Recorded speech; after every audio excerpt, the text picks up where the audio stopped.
ফাজাইলে নামাজ হইতে একটি হাদিস পড়া হচ্ছে।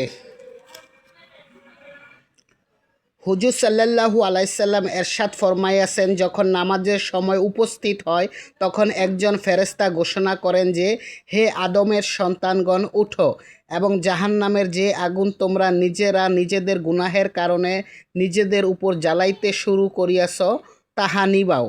অতঃপর দিনদার লোকেরা উঠে এবং অজু করে এবং জোহরের নামাজ পড়ে, যদ্দরুন তাহাদের সকাল হইতে জোহর পর্যন্ত গুনাহসমূহ মাফ করিয়া দেওয়া হয়। অনুরূপভাবে আসরের সময়, মাগরিবের সময়, এশার সময়, মোট কথা প্রত্যেক নামাজের সময় এরূপ হইতে থাকে। এশার নামাজের পর লোকজন ঘুমাইয়া পড়ে, অতঃপর অন্ধকারে কিছু লোক মন্দ কাজে অর্থাৎ চুরি, জিনা এবং বিভিন্ন অন্যায় কাজে লিপ্ত হইয়া যায়, আর কিছু সংখ্যক লোক সৎ কাজে অর্থাৎ নামাজ, ওজিফা ও জিকিরে মশগুল হইয়া যায়।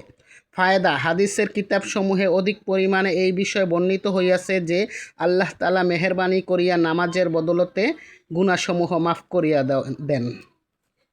আল্লাহ আল্লাহ আল্লাহ আমাদেরকে এই হাদিসের উপর আমল করার তৌফিক দান করুক। নামাজের মাধ্যমে নিজের জাহান্নামের আগুন নিভাইতে পারবো আমরা।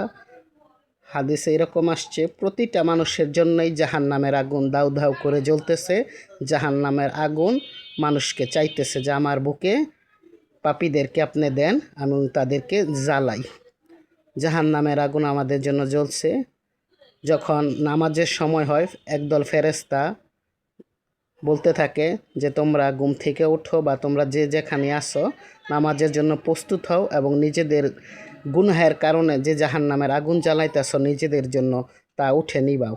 তখন যারা ভাগ্যবান, নেককার অর্থাৎ আল্লাহ যাদেরকে ভালোবাসেন বা যাদের প্রতি আল্লাহ সদয় আছেন বা যারা নিজেরাও আর কি নিজের ভালো চায়, তারাই কেবল তখন নামাজের জন্য রেডি হয় এবং নামাজ পড়ে, এবং এভাবে তাদের জোহর, আসর, মাগরিব এই 5 ওয়াক্ত নামাজের মাধ্যমে তাদের পাপ মাফ করিয়া দেওয়া হয়।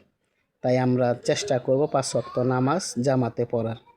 ইনশাল্লাহ আল্লাহ আমাদেরকে তৌফিক দান করুক।